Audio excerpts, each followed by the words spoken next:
बिल्कुल अलग थी मैं, क्योंकि मेरी माँ 34 234. So, did you find out? One-digit number faster than the fastest computer, the UNIVAC. उसके आसपास कहानी तो बनानी पड़ती है अनु। झूठी कहानी, वो भी मेरे पापा। 5 cubed is 307546. Assalamualaikum warahmatullahi wabarakatuh. Halo sahabat Kuat Film dimanapun berada, semoga kamu semua selalu sehat dan selalu diberikan rezeki yang melimpah. Pada kesempatan kali ini, Kiev akan mengulas alur cerita film Shakuntala Devi yang dirilis pada tahun 2020. Film ini berkisah tentang seorang bernama Shakuntala Devi yang tak pernah bersekolah, namun ia disebut dengan manusia komputer karena keahliannya dalam mengerjakan soal matematika yang sangat cepat. Film ini diangkat dari kisah nyata, dan jika kalian penasaran dengan kisah selengkapnya, yuk kita mulai saja ulas alur cerita filmnya.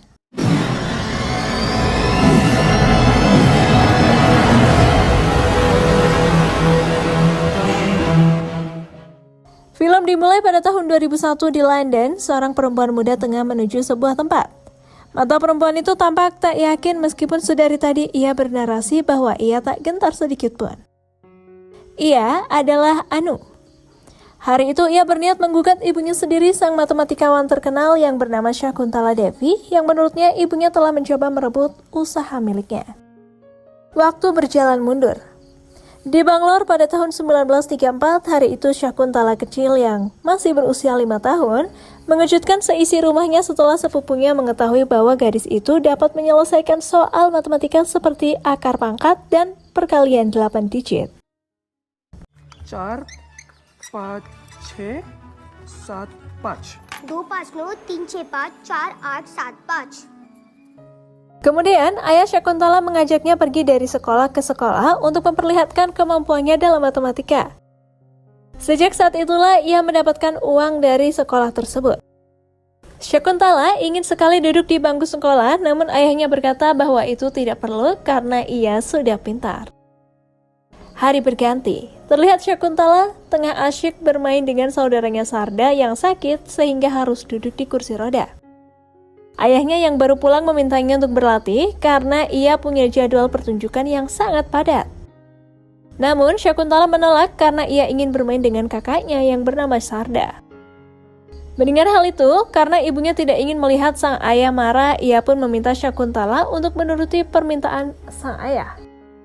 Namun Shakuntala justru menjawab bahwa ia tidak takut pada sang ayah dan ia berkata bahwa ia adalah ayah karena ialah yang mencari uang untuk memenuhi kebutuhan rumah. Sesaat kemudian Shakuntala berkata bahwa suatu hari nanti Shakuntala akan menjadi wanita besar dan Sarda akan berada di sisinya untuk selamanya. Singkat cerita, hari itu Shakuntala pergi dan pulang dari pertunjukannya. Namun kedatangannya justru disambut dengan kematian sang kakak. Melihat hal itu, Shakuntala sangat-sangatlah marah pada ibunya yang tidak bertindak apapun di saat kakaknya kritis.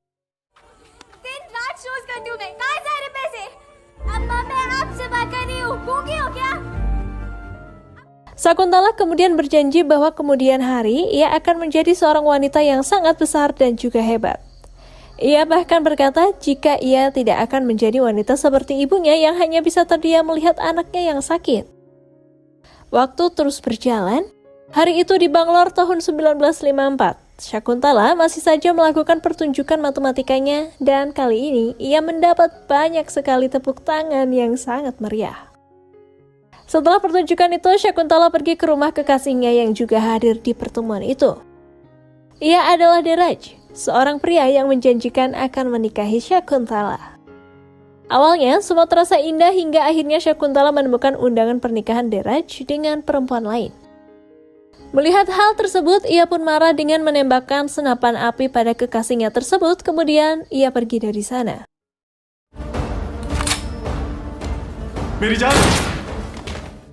Kisah cinta Shakuntala tidak semudah ia menjawab soal matematika hingga sampai 1 tahun kemudian, Shakuntala memutuskan untuk pindah ke London. Di tempat itu, ia tinggal di rumah milik kenalannya di India yang bernama Tarabai. Demi bertahan hidup, di London Shakuntala kemudian pergi dari instansi ke instansi untuk menawarkan keahlian matematika yang ia miliki. Namun, ia terus saja ditolak dan bahkan diremehkan oleh banyak orang. Ia pun kemudian memberanikan diri untuk menunjukkan kemampuannya di salah satu klub matematika yang berisi para profesor matematika.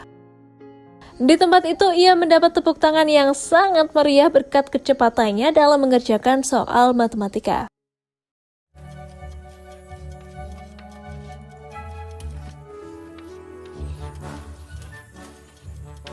Astonishing. How did you do that? I'm correct. Berawal dari situlah, kemudian seorang berkebangsaan Spanyol bernama Javier tertarik dengan bakatnya yang unik. Javier berniat mewujudkan apa yang Syakuntala harapkan, yaitu pertunjukan matematika ke seluruh dunia. Namun ia memiliki satu syarat bahwa ia tidak ingin melepaskan kain saringnya saat pertunjukan dan Javier pun menyanggupinya. Bersama dengan Javier itulah Syakuntala belajar banyak hal mulai dari bahasa, table manner, menyetir, dan lain-lain untuk mempersiapkan dirinya di publik. Syakuntala pun mulai melakukan pertunjukan lagi mulai dari sekolah hingga pertunjukan di perkumpulan yang dilakukan oleh kaum elit. Hal itu membuatnya sekarang memiliki uang yang cukup banyak. Namun, suatu ketika ia mendapat surat dari rumah yang tidak begitu menyenangkan baginya. Dari surat itu, ibunya meminta Syakuntala mengirimkan uang ke rumah tanpa bertanya kabar darinya sedikit pun. Syakuntala merasa diperlakukan seperti bank oleh keluarganya. Syakuntala yang marah kemudian langsung mengirim surat balasan pada ibunya bahwa ia tidak perlu mengirimkan surat lagi dan Syakuntala akan selalu mengirimkan uang ke rumah setiap bulan. Sementara itu, nama Syakuntala semakin terkenal di London. Ia pun kemudian diundang oleh salah satu stasiun televisi untuk beradu kecepatan dalam menghitung dengan komputer yang dianggap sebagai mesin hitung tercepat. Awalnya semua berjalan dengan lancar. Pertanyaan demi pertanyaan dijawab oleh Syakuntala dengan mudah dan cepat. Namun, di pertanyaan terakhir Syakuntala merasa ada kesalahan di soal tersebut. Namun ia tidak diberi kesempatan untuk menginterupsi yang membuatnya justru menjadi bahan cemoohan karena dinilai tidak bisa menjawab pertanyaan. Merasa sangat sedih, ia bahkan enggan menemui siapapun hingga kemudian Javier datang dan mengabarkan bahwa kejadian di televisi itu adalah benar kesalahan komputer. Mendengar itu Syakuntala senang bukan main, bahkan orang-orang pun kemudian menjulukinya sebagai human computer karena kecepatannya dalam menyelesaikan matematika. Namanya tersebar di mana-mana melalui media massa. Syakuntala juga semakin melambung hingga dipanggil di banyak tempat di dunia untuk melakukan pertunjukan.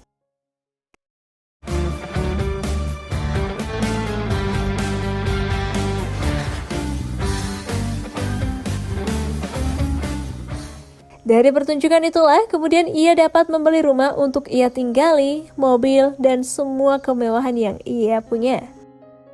Untuk merayakan rumah barunya itu, ia mengadakan pesta dan mengundang teman-temannya. Di tengah pesta, Javier meminta Syakuntala untuk berbicara empat mata. Di percakapan itulah, Javier berpamitan akan kembali ke Spanyol karena ia malu dengan Syakuntala yang sekarang lebih sukses dari dirinya. Mendengar itu Syakuntala pun marah dan kesal karena merasa bahwa cintanya tidak dianggap cukup oleh Javier. Ia selalu dianggap terlalu mandiri sehingga ia terus-terusan dicampakkan. Setelah kejadian itu Syakuntala mengobrol dengan foto kakaknya dan berkata bahwa ia berhasil menjadi wanita besar sebagaimana yang ia pernah janjikan dulu padanya. Waktu berjalan maju, hari itu tahun 1998 di Bangalore. Sepasang pengantin baru tengah melihat sebuah rumah yang akan mereka beli. Mereka adalah Anu, putri dari Syakuntala yang ada di awal film, serta suaminya yang bernama Ajay. Saat itulah Anu merasa kesal dengan si penjual rumah karena terus-terusan memandang dirinya sebagai putri Syakuntala bukan sebagai dirinya sendiri. Waktu kembali mundur pada tahun 1968, hari itu di Bombay, Syakuntala tengah menghadiri sebuah pesta. Syakuntala dengan segala kecantikan dan keceriaannya berhasil memikat seorang lelaki tampan bernama Paritos. Lambat laun mereka berdua pun semakin dekat hingga akhirnya mereka berdua berniat untuk melanjutkan ke jenjang pernikahan.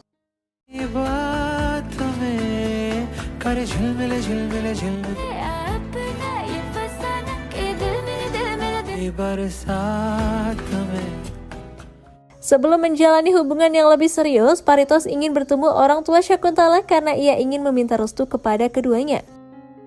Namun saat tiba di perkampungan tempat orang tua Syakuntala tinggal, Syakuntala tidak mau bertemu dengan orang tuanya karena ia masih merasa kesal dengan ibunya yang hanya bisa diam, dan diam. रात वही खड़ी रहती थी, बेबस, कमजोर। Paritos sedikit terkejut dengan hal itu, namun karena ia tidak ingin berkonflik dengan Syakuntala, ia pun lantas mengurungkan niatnya untuk bertemu orang tua Syakuntala, dan saat itu juga Paritos langsung melamarnya di dalam mobil. Kini waktu kembali berjalan maju. Hari itu tahun 1999, Syakuntala dan Anu sedang bertemu di sebuah restoran. Namun bukannya pertemuan yang hangat, justru pertemuan itu berujung pertengkaran di antara keduanya. Di sana Syakuntala terus-terusan menolak untuk membuka buku hitam yang dibawa oleh Syakuntala, dan perdebatan itu kemudian berujung Syakuntala meminta Anu untuk menceraikan suaminya saja dan tinggal bersamanya. Anu kemudian berkata jika ia memilih berpisah dengan Syakuntala sebagaimana Syakuntala memilih pergi dari ibunya dulu, dan setelah itu Anu pun pergi meninggalkan Syakuntala. Dalam perasaan sedih, beberapa hari kemudian Anu dan Ajay pergi ke dokter dan mereka mendapat kabar bahwa Anu tengah hamil. Di sana Anu merasa khawatir dan takut akan memiliki. Namun Ajay kembali menenangkannya dan Anu pun kemudian menjadi lebih menerima hal itu. Waktu kembali mundur ke tahun 1970 di mana Anu baru saja lahir. Di masa awal-awal itu, Syakuntala sangat senang menjadi ibu dan menikmati hidupnya, namun kemudian ia rindu dengan pekerjaannya yang biasa melakukan pertunjukan matematika. Akhirnya dengan bantuan Paritos yang merawat Anu, Syakuntala pun dapat kembali melakukan pertunjukan di belahan dunia dan namanya kembali melejit. Kebahagiaan Syakuntala lantas sirna saat mengetahui kata pertama yang diucapkan oleh Anu bukanlah mama, melainkan ayah. Ia merasa kesal karena ialah yang telah melahirkan Anu, namun Anu justru lebih dekat dengan ayahnya. Setelah itu Syakuntala kembali ke India dan ia meminta Paritos serta Anu pergi bersama mereka menjalani tur yang dilakukan oleh Syakuntala. Akan tetapi Paritos menolak hal itu hingga mereka berdebat hebat dan akhirnya mereka memutuskan untuk bercerai. मैंने अकेला पाला है उनको। हाँ, सुना मैंने, Nobel prize अपनी बेटी को छोड़ जाने के लिए प्रबान के तुम्हारे साथ चलूं। मैंने तुम्हें और तुम्हारी करियर को। Dan hari itu di London tahun 1978. Terlihat Anu sudah semakin besar dan ia sering mengirimkan surat kepada ayahnya dan dikirim lewat ibunya. Ia bercerita banyak hal lewat surat itu, termasuk ia ingin bersekolah. Karena rindu dan sering membaca surat dari Anu, Paritos pun akhirnya menemui Syakuntala, namun ia tidak dapat bertemu dengan Anu di pertemuan itu. Di sana ia meminta Syakuntala untuk mendaftarkan Anu ke sekolah karena ia merasa kasihan membaca surat yang Anu berikan padanya. Waktu berjalan maju di tahun 1986. Hari itu di India, Syakuntala menjemput Anu untuk menikmati liburan musim panas dengan pergi berkeliling ke beberapa tempat di dunia untuk melakukan pertunjukan matematika. Saat Anu mengikuti salah satu pertunjukan ibunya, ia dibuat kesal oleh sang ibu karena menyebut ayahnya adalah seorang homoseksual. मेरे ex husband homosexual थे। Mendengar itu, Anu jelas kesal karena ibunya menyebar berita bohong demi meraih keuntungan untuk dirinya sendiri. Anu pun kabur dan Syakuntala yang melihat itu menyusul kepergian anaknya. Di sana Anu berkata bahwa ia membenci ibunya sendiri dan ia ingin tinggal dengan sang ayah. Waktu kemudian kembali berjalan maju di tahun 1999 di Bangalore, di mana Paritos mengunjungi Anu yang sedang hamil. Terlihat Anu sangatlah senang dan ia bercerita banyak hal kepada sang ayah. Di sana, Anu begitu berapi-api saat bercerita tentang sang ibu yang memperlakukannya dengan tidak begitu baik. Namun sang ayah meminta Anu memaafkan ibunya dan sesaat kemudian Anu merasa sakit perut dan memanggil ibunya. Waktu kembali diputar mundur di tahun 1987 di London. Syakuntala menyadari ia telah melakukan kesalahan kepada Anu dan ia pun berusaha menebus dosanya dengan membeli rumah untuk mereka tinggali dan Anu bebas mendesainnya. Anu terlihat sangat bahagia dan mereka berdua menjalani hidup yang menyenangkan bersama. Syakuntala pun memilih menemani Anu yang mulai beranjak dewasa hingga Anu mulai belajar berbisnis properti. Kali ini, waktu berjalan maju ke tahun 1997 di Bangalore. Saat menjelang pernikahan Anu, Syakuntala yang sangat mencintai Anu meminta Anu tinggal dengan dirinya di London usai menikah. Namun Anu tidak mau dan hal itu membuat hubungan keduanya menjadi renggang kembali. Di tahun 2001, terlihat Syakuntala tengah melakukan pertunjukan matematikanya di salah satu televisi di Mumbai, India. Saat menjawab pertanyaan, Syakuntala mengalami kesulitan karena ia memikirkan Anu dan ibunya sendiri.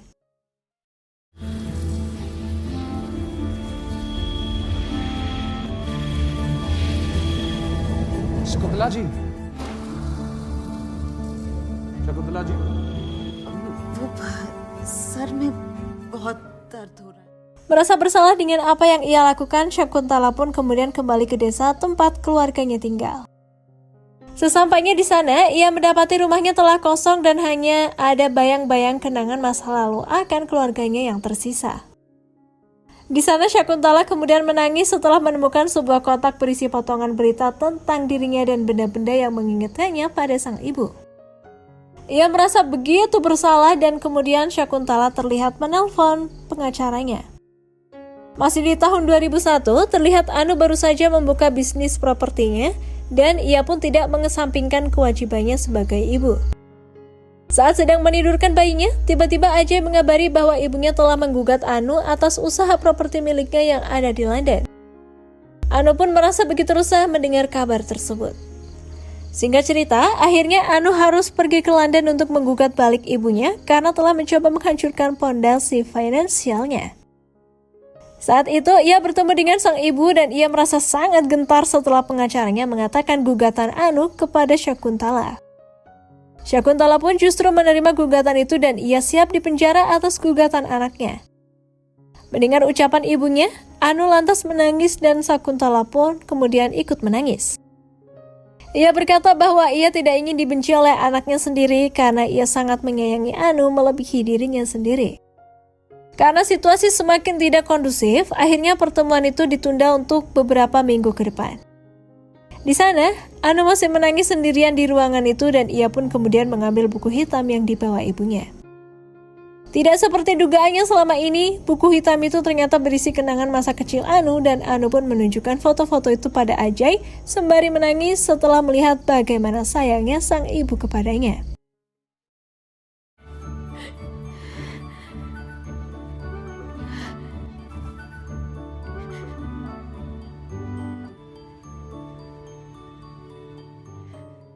Di tengah perbicaraan mereka, tiba-tiba Syakuntala datang untuk berbicara pada Anu. Ia senang akhirnya Anu dapat melihat buku itu dan ia bahkan berkata jika inilah satu-satunya cara agar Syakuntala dapat bertemu dengan Anu dengan cara pura-pura untuk menggugatnya. Mereka berdua kemudian berpelukan dan saling memaafkan serta mereka kembali tertawa berbahagia bersama. Kemudian scene berganti dengan adegan di mana Syakuntala menerima penghargaan sebagai matematikawan, penulis, astrolog, dan orang yang jenius. Ia menyampaikan pidato di tempat itu dan disaksikan oleh anak dan cucunya yang juga berbahagia. Film ditutup dengan kilas balik perjalanan hidup Syakuntala Devi meraih kesuksesannya sebagai matematikawan dan menjadi ibu, kemudian film pun berakhir.